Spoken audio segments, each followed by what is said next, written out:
ಬನ್ನಿ ಸರ್, ಹೋಗಿ sir sir. ಹಂಗೆ ಗೊತ್ತಿಲ್ಲದೆ ಕೆಲವೊಂದು ಒಳಗೆ ಆಗ್ತವೆ ವಿನ ನಮ್ಮ ರೂಲ್ಸ್ ಇರೋದೇ ಬಿಗ್ ಬಾಸ್ ನಲ್ಲಿ ಕನ್ನಡ ಬಿಟ್ಟು ಯಾರು ಇಂಗ್ಲಿಷ್ ಮಾತಾಡಬಾರ್ದು ಅಂತ ಇರೋದ್ರಿಂದ ಅತಿ ಹೆಚ್ಚು ಅಲ್ಲಿ ಕನ್ನಡನೇ ಜಾಸ್ತಿ ಬಳಕೆ ಆಗ್ತಾ ಇರ್ತವೆ.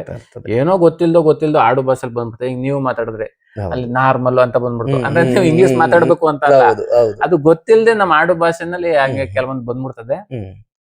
ನಮ್ಮೆಲ್ಲಾರು ಏನ್ ತಿಳ್ಕೊಬೇಕು ಅಂದ್ರೆ ಅಶ್ವಿನಿ ಮೇಡಮ್ ಅಂತಾನೆ ಅಲ್ಲ, ನಾವು ಪ್ರತಿಯೊಬ್ರು ಕರ್ನಾಟಕದಲ್ಲಿ ಇರುವಂತ ಎಲ್ಲ ಕನ್ನಡಿಗರು ನಾವು ಅರ್ಥ ಮಾಡ್ಕೋಬೇಕಾದ್ರೆ ಏನು ಅಂದ್ರೆ ನಾವಿಲ್ಲಿ ಕರ್ನಾಟಕದವರು, ನಮ್ಮ ಕನ್ನಡನೇ ನಮ್ಗೆ ಇದು, ಅತಿ ಹೆಚ್ಚು ಕನ್ನಡನೇ ಬಳಸ್ಬೇಕು ಅಂತ ನನ್ನನ್ನು ಸೇರಿಸ್ದಂಗೆ ನಾನು ಹೇಳೋದೇನು ಅಂದ್ರೆ ಪ್ರತಿಯೊಬ್ರು ಕನ್ನಡನೇ ನಾವು ಜಾಸ್ತಿ ಒತ್ಕೊಳ್ಳೋಣ, ಕನ್ನಡದಲ್ಲೇ ಮಾತಾಡ್ಬೇಕು ಅಂತ ನಾನು ನಿಮ್ ಮುಖಾಂತರ ಕೇಳ್ಕೊತೀನಿ. ಖಂಡಿತವಾಗಿ. ಯಾಕಂದ್ರೆ ನನ್ಗೆ SLC ಓದಿರೋದು ಅಷ್ಟೇ, ನಮ್ಗೆ ಬರಲ್ಲ. ಏನೋ ಗೊತ್ತಿದ್ದೋ ಏನೋ ನಮ್ಗೆ ಗೊತ್ತಿಲ್ದಂಗ್ ಬಂದ್ಬಿಡ್ತವೆ ಅವು. ಆ ತರನು ಬರೋದ್ ಬೇಡ, ಅತಿ ಹೆಚ್ಚು ಕನ್ನಡನೇ ಮಾತಾಡೋಣ, ಕನ್ನಡಕ್ಕೆ ಫಸ್ಟ್ ಮೊದಲ ಗೌರವ ಕೊಡೋಣ ಅನ್ನೋದೇ ನಾನೊಬ್ಬ ಕನ್ನಡಿಗನಾಗಿ ನನ್ನ ಒಂದು ಮಾತು ಸರ್. ಎಸ್, ಖಂಡಿತವಾಗಿ ಸರ್. ಇನ್ನು ಅದೇ ಅಶ್ವಿನಿ ಗೌಡ ಅವರು ಅಂತ ಬಂದಾಗ ಎಲ್ಲೋ ಒಂದು ಕಡೆಗೆ ಕಾಲ್ ಕರ್ಕೊಂಡು ಜಗಳ ಮಾಡುವಂತದ್ದಾಗ್ಲಿ, ಅಂದ್ರೆ ಇಲ್ಲಿ ಕಾಣಿಸ್ತಾ ಇದ್ದಿದ್ದು ಸರ್, ಅಲ್ಲಿ ನಿಮ್ಗೆ ಗೊತ್ತಿದೆ, ಕಾಲ್ ಕರ್ಕೊಂಡು ಜಗಳ ಮಾಡುವಂತದ್ದಾಗ್ಲಿ ಅಥವಾ ಅಂದ್ರೆ ಅವಶ್ಯಕತೆ ಇಲ್ಲದೆ ಇರುವಂತ ಜಾಗದಲ್ಲಿ ಇವರ ಒಂದು ವಾಯ್ಸ್ ನ ರೈಸ್ ಮಾಡುವಂತದ್ದಾಗ್ಲಿ, ಇದೆಲ್ಲ ನಡೆಯುತ್ತೆ. ಸೊ ನಿಮ್ಗೆ ಆಗೆಲ್ಲಾದ್ರೂ ಇದು ಬೇಕಿತ್ತ ಅಂತ ಎಂದಾದ್ರೂ ಅನ್ಸಿರೋ? ಅಲ್ಲ, ಯಾವ ವಿಚಾರದ ಬಗ್ಗೆ ಅಂತ ಅಂದ್ರೆ ಒಂದು ವಿಚಾರಕ್ಕೆ ಸಂಬಂಧಪಟ್ಟಂತದ್ದೇ ಅಲ್ಲ, ಯಾವುದೇ ಒಂದು ವಿಚಾರಕ್ಕೆ ಸಂಬಂಧಪಟ್ಟಂತದ್ದು. ಗಿಲ್ಲಿಗೇನೋ ಅಂತ ಇರ್ತಾರೆ, ಯಾರು ಜಾನ್ವಿಗೂ ಮತ್ತೆ ಗಿಲ್ಲಿಗೇನೋ ಜಗಳ ಆಗ್ತಾ ಇರುತ್ತೆ, ಅವಾಗ ಅವ್ರ ಜೊತೆ ಈಗ ನಾನು ಅದ್ರ ಬಗ್ಗೆ ಹೇಳತ್ತಾದ್ರೆ ಏನ್ ಗೊತ್ತೆ, ಅವ್ರವ್ರು ಸಂಬಂಧಪಟ್ಟಿದ್ದು. ಈಗ ನೀವು ಇಲ್ಲಿ ಮಾತಾಡ್ತಾ ಇದ್ದೀವಿ, ಒಂದು ಮನೆ, ದೊಡ್ಡ ಮನೆ, ಬಿಗ್ ಬಾಸ್ ಮನೆ, ಇಲ್ಲಿ ನೀವೇನೋ ಮಾತಾಡ್ತಾ ಇದ್ದೀವಿ, ಅಲ್ಲಿ ಏನೋ ನಡೀತಾ ಇರ್ತದೆ, ಅವ್ರಿಬ್ರಲ್ಲಿ ಏನೇನ್ ನಡೀತಾ ಐತೆ, ಏನೇನ್ ಮಾತಾಡೋದ್ ಗೊತ್ತಾಗೋದಿಲ್ಲ. ಹಂಗ ನೋಡಿದಾಗ ಅಲ್ಲಿ ಜಗಳ ಆಗ್ತೈತೆ ಅನ್ನೋದು ಅಷ್ಟೇ ಗೊತ್ತಾಗ್ತದೆ ವಿನ ಫಸ್ಟ್ ಜಗಳ ಹಾಕಕ್ಕೆ ಏನ್ ಕಾರಣ ಅಥವಾ ಅವ್ರದ್ದು ಕಾರಣನ ಇವ್ರ ಕಾರಣ ಅಂತ ಗೊತ್ತಾಗೋದಿಲ್ಲ ಸತ್ಯವಾಗ್ಲೂ. ಅದ್ರಿಂದ ಏನೋ ಈಗ ನಾನ್ ಹೆಂಗ್ ಚೆನ್ನಾಗಿರ್ತೀನಿ ಸರ್, ಈಗ ನಾನ್ ಇಲ್ಲಿ ನಗ್ತಾರೆ, ನೀವ್ ಆ ಕಡೆ ನಗ್ತೀರಿ, ನಾನ್ ಕೋಪ ಮಾಡ್ತಾರೆ, ನೀವು ಕೋಪ ಮಾಡ್ತೀರಿ. ಅದ್ರಿಂದ ಕೆಲವೊಂದು ಏನಕ್ ಜಗಳ ಆಯ್ತು, ಯಾರು ಸರಿ ಯಾರು ತಪ್ಪು ಅಂತ ನಾವು ತಿಳ್ಕೊಳಕ್ಕೆ ಹೋಗೋದಿಲ್ಲ. ನಾವು ನಮ್ಮ ಆಟ ಆಡ್ಕೊ ಹೋಗೋಣ ಅಂತ ಅನ್ಕೊಂಡಿರ್ತೀವಿ. ತುಂಬಾ ತಾರಕಕ್ಕೆ ಹೋದಾಗ ಏನಾಗ್ತದೆ ಅಂದ್ರೆ ಅದು ಸುದೀಪ್ ಸರ್ ಗಮನಕ್ಕೆ ಹೋಗ್ತದೆ. ತುಂಬಾ ತಾರಕಕ್ಕೆ ಜಾಸ್ತಿ ಗಲಾಟೆ ಆಗಿ ಹೋದಾಗ ಅವ್ರ ಗಮನಕ್ಕೆ ಹೋಗ್ತದೆ. ಆಗ ಸುದೀಪ್ ಸರ್ ಏನ್ ಮಾಡ್ತಾರೆ ಅಂತ ಅಂದ್ರೆ, ನೋಡಮ್ಮ ಹಿಂಗ್ ಜಗಳ ಆಗಿದೆ, ಈ ವಿಚಾರಕ್ಕೆ ದೊಡ್ಡ ಮಟ್ಟಕ್ಕೆ ಹೋಗಿದೆ, ಯಾಕೆ ಈಗ ಜಗಳ ಆಯ್ತು, ಯಾರ್ದು ಸರಿ ಯಾರು ತಪ್ಪು ಅಂತ ಅದನ್ನ ತಿಳ್ಕೊಂಡು ಇಬ್ರಿಗೂ ಒಂದು ತಿಳುವಳಿಕೆನ ಹೇಳಿರೋದು ಉಂಟು ಸತ್ಯವಾಗಿ. ಓಕೆ, ಆತರ ಹೇಳಿರೋದು ಉಂಟು. ಎಸ್, ಅಶ್ವಿನಿ ಗೌಡ ಅವರು ಆತರ ಎಲ್ಲ ತುಂಬಾ ಚೆನ್ನಾಗಿ ಹೋಗ್ತಾ ಇರ್ತಾರೆ. ಚೆನ್ನಾಗ್ ಅಂದ್ರೆ ಯಾವ್ದೇ ಒಂದ್ ಇದಕ್ಕಾದ್ರೂ ಇಲ್ಲಿ ಫುಟೇಜಸ್ ನೀವು ಈಗ ಒಂದ್ ಸ್ವಲ್ಪ ರಿಸ್ಕ್ ಆಗಿರ್ಬೋದು ನಿಮ್ಗೆ, ಇಂಟರ್ವ್ಯೂ ಓವರ್ ಆಗಿ ಕೊಡ್ತಾ ಬಟ್ ಒಂದ್ಸರಿ ನೋಡಿ ನೀವು ಹಳೆ ಎಪಿಸೋಡ್ಗಳನ್ನ ತೆಗೆದು ಎಲ್ಲೇ ಹೋದ್ರು ಅವಶ್ಯಕತೆಗೆ ಮೀರಿದಂತ ನೀವು ಯಾವ್ದು ಅಂತ ಪರ್ಟಿಕ್ಯುಲರ್ ಇಂತ ಸಿಚುವೇಶನ್ ಹಿಂಗ್ ಜಗಳ ಆಯ್ತು ಇಲ್ಲಿ ಕೆಲವ್ರದಾದ್ರೆ ಈಗ ಚಂದ್ರಪ್ರಭಾಣಂದ್ ಅಂತ ಆದ್ರೆ ಈ ಸಿಚುವೇಶನ್ ಅಲ್ಲಿ ಚಂದ್ರಪ್ರಭಾಣ ಸೈಲೆಂಟ್ ಅಲ್ಲ, ಈಗ ಈ ಸಿಚುವೇಶನ್ ಅಲ್ಲಿ ಇದಾದ್ರು ಅಂತ ಈಗ ನೀವು ನನ್ಗೆ ಹೇಳ್ಬೇಕು ಅಂದ್ರೆ ನನ್ನಿಂದ ಗೊತ್ತಿರೋ ಅಷ್ಟು ಉತ್ತರ ನಿಮ್ಗೆ ಬೇಕು ಅನ್ನೋದಾದ್ರೆ ನೀವೇನ್ ಮಾಡ್ಬೇಕು ಗೊತ್ತಾ, ಇಂತರ್ ಜಗಳ ಆಡಿದ್ರು ಈ ವಿಚಾರದ ಬಗ್ಗೆ, ಇದು ಸರಿ ಅಂತ ನೀವು ಇಂತರ ಬಗ್ಗೆ ಪರ್ಟಿಕ್ಯುಲರ್ ಕೇಳಿದ್ರೆ ನನಗೆ ಗೊತ್ತಿರೋದ್ ನಾನು ಹೇಳ್ಬಹುದು. ಎಸ್, ಅದಕ್ಕೆ ಬರ್ತಾ ಇದ್ದೀನಿ, ನಿಮಗ್ ಗೊತ್ತಿರುವಂತದ್ದನ್ನೇ ಕೇಳುವಂತ ಪ್ರಯತ್ನ ಮಾಡೋಣ. ಚಂದ್ರಪ್ರಭಾ ಅವ್ರಿಗೆ ಈಗ ಲೆಟ್ರುಗಳು ಅಂತ ಬರ್ತಾ ಹೋಗುತ್ತೆ. ಸೊ ಆಸ್ ಇಟ್ ಈಸ್ ಮಾಳುವವರಿಗೆ ಕೊಡುವಂತದ್ದು ತಮಗ ದೊಡ್ಡ ಗುಣ ಆಗತ್ತೆ. ಅಂದ್ರೆ ನಿಮ್ಗೂ ಆಸೆ ಇರುತ್ತೆ, ಎಲ್ಲೋ ಒಂದ್ ಕಡೆ ಉತ್ತೇಜನೂ ಕೂಡ ಸಿಕ್ಕದ ಹಾಗಾಗೋದೇನೋ ನಿಮ್ಗೆ ಆ ಲೆಟ್ರ್ ಓದಿದ್ರೆ, ಬಟ್ ಮಾಳುವವ್ರಿಗೆ ಕೊಟ್ಬಿಡ್ತೀರಿ ತಾವು. ಸೊ ಅದೇ ರೀತಿಯಲ್ಲಿ ರಕ್ಷಿತಾ ಮತ್ತೆ ರಾಶಿಕಾ ಅವರ ಒಂದು ಇದು ಬರುತ್ತೆ. ಅಂದ್ರೆ ಇವರಿಬ್ರಲ್ಲಿ ಯಾರಿಗಾದ್ರೂ ಮನೆಯವರೇ ಡಿಸೈಡ್ ಮಾಡಿ ಒಬ್ರನ್ನ ಆಯ್ಕೆ ಮಾಡ್ಬೇಕು, ಅತಿ ಹೆಚ್ಚು ಯಾರಿಗೂ ಓಟ್ ಬರುತ್ತೋ ಅವ್ರಿಗೆ ಲೆಟರ್ ಕೊಡ್ತೀವಿ ಅಂತ. ಆ ಮೂಮೆಂಟ್ ಅಲ್ಲಿ ತಾವೆಲ್ಲರೂ ಕೂಡ ರಕ್ಷಿತಾ ಪರವಾಗಿ ನಿಂತಿರ್ತೀರಿ. ಆದ್ರೆ ಅಶ್ವಿನಿ ಗೌಡ ಅವರು ಇಲ್ಲ ನಾನಂತೂ ಅವಳಿಗೆ ಕೊಡಲ್ಲ ಹಾಗೆ ಹೀಗೆ. ಆ ಟೈಮ್ನಲ್ಲಿ ಆಗಿದ್ದಂತ ಸಿಚುವೇಶನ್ ಇಲ್ಲಿ ತೋರಿಸಿದ್ದು ಕೆಲವು ತೋರಿಸಿರ್ಬೋದು, ಅಲ್ಲಿ ಆಗಿದ್ದ ಸಿಚುವೇಶನ್ ನೀವು ಹೇಳೋದು ಜಗಳನೇ ಆಗ್ಲಿಲ್ಲ, ಅದು ಅವರ ಇಷ್ಟ ಅಷ್ಟೇನೆ. ಹೊರಗಡೆ ಇಷ್ಟು ದೊಡ್ಡ ಜಗಳ ಇಲ್ಲ, ಆ ವಿಚಾರದಲ್ಲಿ ಜಗಳನೇ ಆಗಿಲ್ಲ. ಏನು ಅಂದ್ರೆ ಅವ್ರಿಬ್ರು ಇರ್ತಾರೆ, ಇಬ್ರಲ್ಲಿ ಈಗ ಇಲ್ಲೇನೆ ಪಕ್ಷಗಳು ಇರ್ತವೆ, ಅತ್ತಗೊಂದಷ್ಟು ಜನ ಇರ್ತಾರೆ, ಇತ್ತಗೊಂದಷ್ಟು ಜನ ಇರ್ತಾರೆ.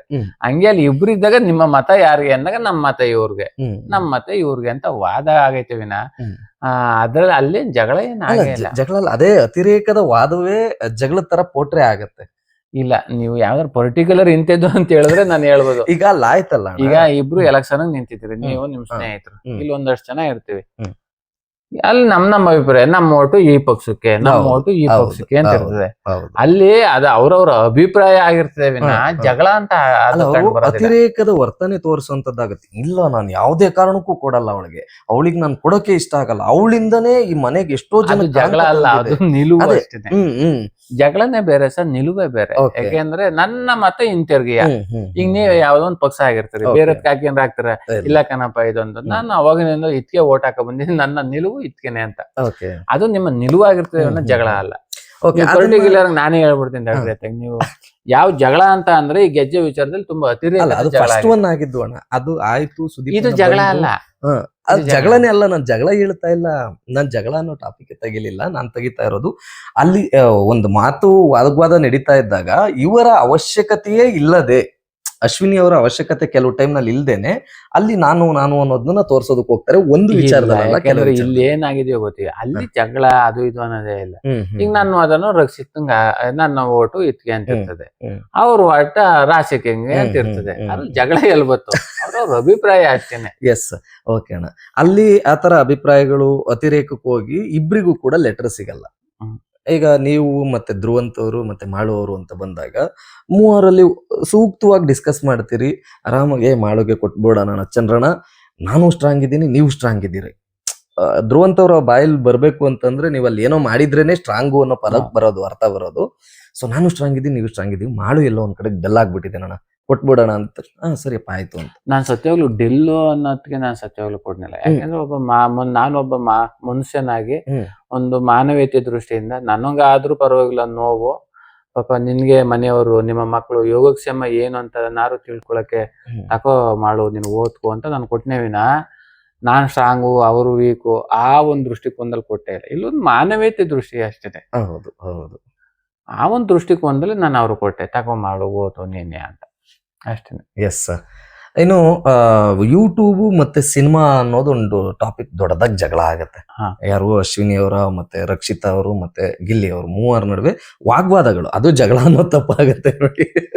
ವಾಗ್ವಾದಗಳು ನಡೆಯೋದಕ್ಕೆ ಸ್ಟಾರ್ಟ್ ಆಗತ್ತೆ.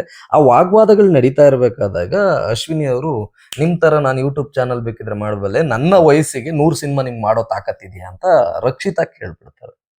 ಸೊ ನಿಮ್ಗೆ ಏನ್ ಅನ್ಸುತ್ತಣ್ಣ ಆ ಒಂದು ವಿಚಾರಕ್ಕೆ ಸಂಬಂಧಪಟ್ಟಂತೆ? ಇಲ್ಲ, ಇದ್ರ ಬಗ್ಗೆನೂ ತುಂಬಾ ತಾರಕಕ್ಕೆ ವಾದ ವಿವಾದ ಜಗಳ ಎಲ್ಲ ಆದಾಗ ಅದು ತುಂಬಾ ಹೆಂಗೆಂಗೋ ತಿರ್ಕೊಂಡು ಹೆಂಗೆಲ್ಲ ಹೋಗ್ಬಿಟ್ಟು ಸುದೀಪ್ ಸರ್ ಗಮನ ಕಂಡ್ಲು ಹೋಗ್ತದೆ. ಆ ಸುದೀಪ್ ಸರ್ ಕೂಲಂಕುಷವಾಗಿ ಎಲ್ಲಾ ಫುಟೇಜ್ ನೋಡಿದಾಗ ಏನಾಗ್ತದೆ, ಇದರಲ್ಲಿ ತಪ್ಪು ಅಶ್ವಿನಿ ಮೇಡಮ್ ಅವ್ರದೇ ತಪ್ಪಿದೆ, ಇದು ರಕ್ಷಿತಂದ್ ಯಾವ್ದು ತಪ್ಪಿಲ್ಲ, ಅದನ್ನ ನೀವೇ ಏನೇನೋ ಬೇರೆ ತರದಲ್ಲಿ ಹೇಳ್ತಾ ಇದ್ದೀರಾ ಅಂತ ಹೇಳ್ಬಿಟ್ಟು ಅಶ್ವಿನಿ ಮೇಡಮ್ ಅವ್ರಿಗೆ ಸುದೀಪ್ ಸರ್ ತಿಳುವಳಿಕೆನ ಹೇಳಿ ಅಲ್ಲೂ ಅವ್ರು ಇಲ್ಲ ನಂದೇ ತಪ್ಪು ಅನ್ನೋ ತರದಲ್ಲಿ ಅವ್ರಿಗೆ ಕ್ಷಮೆಯನ್ನ ಕೇಳ್ತಾರೆ ಅಷ್ಟೇ. ಯಾಕೆಂದ್ರೆ ರಕ್ಷಿತ್ ಅವ್ರು ಏನ್ ಹೇಳ್ತಾರೆ ಅಂದ್ರೆ, ನಿಮ್ಮ ಓಟು ನನಗೆ ಬೇಡ, ಅಶ್ವಿನಿ ಮೇಡಮ್ ಅವ್ರಿಗೆ ನಿಮ್ಮ ಓಟು ನನಗ್ ಬೇಡ, ನಿಮ್ಮ ಓಟ್ ಬಂದ್ರೆ ನಿನ್ ಕಾಲಲ್ಲಿ ತಳ್ತೀನಿ ಅಂತ ಹೇಳಿರೋದು. ಆಮೇಲೆ ಮಾತು ಮಾತು ಮಾತು ಮಾತು ಬೆಳಿಬೇಕಾದ್ರೆ ನೀವಿಲ್ಲಿ ನಾಟಕ ಮಾಡ್ಬೇಡಿ, ನೀವು ಸೀರಿಯಲ್ ಆಕ್ಟಿಂಗ್ ಮಾಡ್ಬೇಡಿ, ನಾಟಕ ಮಾಡ್ಬೇಡಿ, ಇರ ನಿಜ ಹೇಳಿ ಹಂಗೆ ಹಿಂಗೆ ಅಂತಾರೆ ವಿನ ಯಾವ್ದೇ ಕಲಾವಿದ್ರಿಗೆ ಅವಮಾನ ಮಾಡೋ ತರದಲ್ಲಿ ಯಾವ್ದು ರಕ್ಷಿತ ಮಾತಾಡಿಲ್ಲ. ಇದನ್ನು ಕೂಲಂಕುಷವಾಗಿ ಸುದೀಪ್ ಸರ್ ನೋಡಿ ಯಾವ್ದು ಕಲಾವಿದ್ರಿಗೆ ಏನು ಮಾತಾಡಿಲ್ಲ ಅಂತ ಸಾಕ್ಷಿ ಸಮೇತ ಗೊತ್ತಾಗ್ತದೆ. ಅದರಿಂದ ಇದ್ರಲ್ಲಿ ತಪ್ಪು ಅಶ್ವಿನಿ ಮೇಡಮ್ ಅವ್ರದೇ ತಪ್ಪು ಅಂತ ಗೊತ್ತಾದ್ಮೇಲೆ ಅವರು ತಿದ್ಕೊಂಡಿದ್ದಾರೆ, ಕ್ಷಮೆನೂ ಕೂಡ ಕೇಳಿದ್ದಾರೆ. ಆ ಜಾಗದಲ್ಲಿ ನೀವು ಕೂಡ ಇದ್ರಿ, ಆ ಒಂದು ವಾಗ್ವಾದಗಳು ನಡೀತಾ ಇರ್ಬೇಕಾದ್ರಾಗ್ಲಿ ಅಥವಾ ಮಾತುಕತೆಗಳು ಕೇಳ್ತಾ ಇರ್ಬೇಕಾದ್ರಾಗ್ಲಿ, ಆಗ ಎಲ್ಲಾದ್ರೂ ನಿಮ್ಗೆ ಅನ್ಸಿದ್ದುಂಟಾ ಮೇಡಮ್ ಯಾಕೆ ಬಿಟ್ಬಿಡಿ ಮೇಡಮ್, ಗುಬ್ಬಿ ಮೇಲೆ ಯಾಕೆ ಬ್ರಹ್ಮಾಸ್ತ್ರ ಮಾಡೋದಕ್ಕೆ ಹೋಗ್ತಾ ಇದ್ರಿ ಅಂತ ಯಾವತ್ತಾದ್ರೂ? ಇಲ್ಲ, ಯಾಕೆ ಅಂದ್ರೆ ಒಂದು ವಿಚಾರದ ಬಗ್ಗೆ ಅಲ್ಲಿ ವಾದ ವಿವಾದ ನಮ್ಗೆ ಪರಿಪೂರ್ಣವಾಗಿ ಗೊತ್ತಿದ್ರೆ ಅಷ್ಟೇನೆ ನಿಮ್ದು ತಪ್ಪು ನಿಮ್ದು ಸರಿ ಇಲ್ಲ ಬಿಡಿ ಅಂತ ನಾವು ಮಧ್ಯದಲ್ಲಿ ಹೋದ್ರು ತಿಳುವಳಿಕೆ ಹೇಳ್ಬೋದು. ನಮ್ಗೆ ಅಲ್ಲಿ ಏನಕ್ಕೆ ಜಗಳ ಆಯ್ತು ಅನ್ನೋದೇ ಗೊತ್ತಿಲ್ಲ, ಕೂಲಂಕುಷವಾಗಿ ಗೊತ್ತಿಲ್ಲದೆ ಹೋದಾಗ ನಾವು ಮಧ್ಯದಲ್ಲಿ ಹೋದ್ರು ತುಂಬಾ ತಪ್ಪಾಗ್ಬಿಡ್ತಾರೆ. ಅದರಿಂದ ಆಯ್ತು ಬಿಡಿ ಓಕೆ ಅಂತ ಸಮಾಧಾನ ಮಾಡ್ಬೋದೇ ವಿನ ನಿಮ್ಮ ಸರಿ ನಿಮ್ಮ ತಪ್ಪು ನಿಮ್ಮ ಸರಿ ನಿಮ್ ತಪ್ಪು ಅಂತ ಹೇಳಿದ್ರೆ ಬಹಳ ಸಮಸ್ಯೆ ಆಗ್ಬಿಡ್ತದೆ. ಯಾಕಂದ್ರೆ ನಮ್ಗೆ ಗೊತ್ತಿಲ್ವಲ್ಲ ಯಾವ ವಿಚಾರಕ್ಕೆ ಆಗೈತೆ ಅಂತ. ಅದ್ರಿಂದ ಎಷ್ಟೋ ಜನ ಆಯ್ತು ಬಿಡಿ ಬಿಡಿ ಸಮಾಧಾನ ಮಾಡಿ ಅಂತ ಅಂದಿದೀವಿ ಎಲ್ರು. ಆತರ ಬಂದಿದೆ ಮಾತುಕತೆ. ಅಂದ್ರೆ ಪ್ರತ್ಯೇಕವಾಗಿ ನಿಮ್ಗೆ ಇವ್ರದೇ ತಪ್ಪು ಅನ್ನೋ ತರದಲ್ಲಿ ಗೊತ್ತೇ ಆಗಲ್ಲ ಅಂತ? ಸತ್ಯವಾಗ್ಲೂ ಗೊತ್ತೇ ಆಗಲ್ಲ. ಯಾಕಂದ್ರೆ ಈಗ ನಾವ್ ಹಾಲು ಉದಾಹರಣೆಗೆ ಇಲ್ಲಿ ಏನೋ ಮಾತಾಡ್ತಾ ಕೂತಿದ್ವಿ, ಆ ರೂಮ್ ಅಲ್ಲಿ ಯಾರೋ ಇರ್ತಾರೆ, ಅಲ್ಲಿ ಏನೋ ಮಾತಾಡ್ತಾ ಇರ್ತಾರೆ. ಈಗ ಅವ್ರು ಏನ್ ಮಾತಾಡ್ತಾವ್ರೆ ಯಾವ ವಿಚಾರ ನಮ್ಗೇನ್ ಗೊತ್ತಿರ್ತದೆ ಸರ್? ಈಗ ಬೇಡ ಅವ್ರಿಬ್ರು ಏನೋ ಮಾತಾಡಿದ್ರೆ ನಮ್ಗೇನ್ ಗೊತ್ತಿರ್ತದೆ ಸರ್? ಕೆಲವೊಂದ್ ಟೈಮ್ ನಲ್ಲಿ ಆಗುತ್ತೆ. ಅದ್ ಮೊದ್ಲೇ ದೊಡ್ಡ ಮನೆ ಆಗಿರೋದ್ರಿಂದ ನಮ್ಗೆ ಪರಿಪೂರ್ಣವಾಗಿ ಯಾರು ಏನಾಯ್ತು ಎತ್ತ ಅಂತ ಏನು ಗೊತ್ತಾಗೋದಿಲ್ಲ. ಮತ್ತೆ ಓಕೆ ಅಣ್ಣ, ಈಗ ಹೊರಗಡೆಗೆ ಬರ್ತಾ ಇರುವಂತ ಹೆಸರುಗಳು ಈ ಇಷ್ಟು ಜನ ಬಿಗ್ ಬಾಸ್ ಮನೇಲಿ ಇದಾರೆ ಅನ್ನೋದೇ ವೇಸ್ಟ್ ಅಂತ ಅಂದ್ಬಿಟ್ಟು ಕೆಲವು ಹೆಸರುಗಳು ಬರುತ್ತೆ. ಯಾರ್ದು ಅಭಿ ಅವ್ರದ್ದಾಗ್ಲಿ, ಸ್ಪಂದನ ಅವ್ರದ್ದಾಗ್ಲಿ, ಜಾನ್ವಿ ಅವ್ರದ್ದಾಗ್ಲಿ, ಧನುಷ್ ಅವ್ರದ್ದಾಗ್ಲಿ. ಧನುಷ್ ಅವರು ಹೋದ ವೀಕು ಒಂದ್ ಸ್ಟ್ಯಾಂಡ್ ತಗೊಂಡ್ರು, ನಿಂತ್ಕೊಂಡ್ರು, ಅಲ್ಲಿಂದ ಒಂದ್ ಸ್ವಲ್ಪ ಓಕೆ. ಬಟ್ ಇವ್ರದ್ದೆಲ್ರದ್ದು ಕೆಲವ್ರದ್ದು ಹೆಸರುಗಳು ಬರ್ತಾ ಇದೆ. ಅಂದ್ರೆ ಇವ್ರು ಏನಕ್ಕೆ ಬಿಗ್ ಬಾಸ್ ಮನೆಗೆ ಹೋಗಿದ್ದಾರೆ ಗುರು? ಈಗ ಅಶ್ವಿನಿ ಅವರೇನೆ ಮಾತಾಡ್ಬೇಕಾ ಎಲ್ಲ ವಿಚಾರದಲ್ಲೂ? ಗಿಲ್ಲಿನೇ ಮಾತಾಡ್ಬೇಕಾ ಎಲ್ಲ ವಿಚಾರದಲ್ಲೂ? ರಕ್ಷಿತಾನೇ ಮಾತಾಡ್ಬೇಕಾ? ಇವ್ರು ಎಲ್ಲಿ ಕಾಣಿಸ್ಕೊಂತಾ ಇಲ್ವಲ್ಲ ಅಂತ. ಅಲ್ಲಿ ನೀವು ನೋಡ್ತಾ ಇದ್ದಾಗ, ಈಗ ಜನಗಳಿಗಂತೂ ಈ ತರ ಶೋಪ್ ಆಗ್ತಾ ಇದೆ. ನೀವು ನೋಡ್ತಾ ಇದ್ದಾಗ ಅಲ್ಲಿ ಇಲ್ಲ ಚೆನ್ನಾಗಿ ಆಡ್ತಾ ಇದ್ರು, ಅವರು ಕೂಡ ತುಂಬಾ ಎನರ್ಜೆಟಿಕ್ ಆಗಿ ಆಡ್ತಾ ಇದ್ರು ಅಂತ ನಿಮ್ಗೆ ಅನ್ಸಿತ್ತಾ ಇವತ್ತು? ಇಲ್ಲ, ನಾನು ಅಲ್ಲಿ ಎಲ್ರೂ ತುಂಬಾ ಸ್ಟ್ರಾಂಗ್ ಆಗಿದ್ದಾರೆ. ಈಗ ಹ್ಮ್. ಸ್ಪಂದನ ಅಂತ ಹೇಳಿದ್ರಿ, ಸ್ಪಂದನ ಅವರು ನಮ್ಮ ಸೀರಿಯಲ್ ಅಲ್ಲಿ ಒಂದು ಒಳ್ಳೆ ಪಾತ್ರ ಮಾಡಿ ಇಡೀ ಕರ್ನಾಟಕ ಜನತೆಯನ್ನ ಮೆಚ್ಚುಗೆ ಪಡಿಸಿರೋಂಥವ್ರು. ಅಂದ್ರೆ ಬಿಗ್ ಬಾಸ್ ಮನೇಲಿ ಇನ್ನೂ ಒಂದ್ ಸ್ವಲ್ಪ ಏನೋ ಓಪನ್ Yes. ಆಗ್ಬೇಕು ಅಂತ ಅನ್ನಿಸ್ತದೆ. ಅಭಿಯರ್ ಆದ್ರೂ ಅಷ್ಟೇನೆ, ಅವರು ಹಲವಾರು ಸೀರಿಯಲ್ ನಲ್ಲಿ ಮಾಡಿರುವಂತವ್ರು, ಎಲ್ಲ ಓದಿರೋರು, ತುಂಬಾ ಒಳ್ಳೆ ಹೆಸರಿದ್ರು. ಅಲ್ಲಿ ಇನ್ನೂ ಒಂದ್ ಸ್ವಲ್ಪ ಓಪನ್ ಅಪ್ ಆಗ್ಬೇಕು ಅನ್ಸ್ತದೆ. ಧನುರ್ ಆದ್ರೂ ಅಷ್ಟೇನೆ, ಅವ್ರು ಈಗ ಸ್ಪೋರ್ಟ್ಸ್ ನಲ್ಲಿ ತುಂಬಾ ಸ್ಟ್ರಾಂಗ್ ಆಗವ್ರೆ. ಮತ್ತೆ ಗೀತಾ ಸೀರಿಯಲ್ ತುಂಬಾ ಹೆಸರು ಹೌದು, ಜನಮನ್ನಣೆ ಹೌದು. ಪಡೆದಿರೋಂಥವ್ರು. ಬಟ್ ಈ ಮಾತು ಇನ್ನೊಂದ್ ಸ್ವಲ್ಪ ಏನೋ ಓಪನ್ ಅಪ್ ಆಗ್ಬೇಕು ಬೇಕಿತ್ತು. ಅಂತ ಅನಿಸುತ್ತೆ. ಹಂಗೆ ಹಲವಾರು ಜನ, ಇನ್ನೊಂದ್ ಸ್ವಲ್ಪ ಜನ ಓಪನ್ ಅಪ್ ಆಗ್ಲೇಬೇಕು. ಎಸ್. ಏನು ಉತ್ತರ ಕರ್ನಾಟಕದ ಮಾಳು ನಿಪ್ನಾಳ್ ಅಂತಂದ್ರೆ ಅಲ್ಲಿ ಆ ಕಡೆ ಭಾಗದಲ್ಲಿ ಅಣ್ಣ ಒಂದು ಶೋಗೆ ಅವರು, ಅಂದ್ರೆ ಬೇಡ ಬಿಡಿ, ಸಂಭಾವನೆ ಬೇಡ, ಬಟ್ ಆ ಲೆವೆಲಿಗೆ ಇದೆ. ಅವರು ಮನೆಗೆ ಹೋಗೋದೇ ಕಮ್ಮಿ ಅಂತೆ. ಅವರು ಅಷ್ಟು ಬ್ಯುಸಿ ಶೆಡ್ಯೂಲು, ಡೈಲಿ ಪ್ರೋಗ್ರಾಮು, ಆ ತರ ಒಂದು ಟ್ರೆಂಡ್ ಇರುವಂತ ಒಬ್ಬ ಮಾಳು ನಿಪ್ನಾಳ್ ಅವರು ಇಲ್ಲಿ ಬಂದಾಗ ಇಲ್ಲಿ ಎಲ್ಲ ನೋಡ್ಬಿಟ್ಟು ಇಲ್ಲಿನ ಭಾಷೆ ವಾತಾವರಣಕ್ಕೆ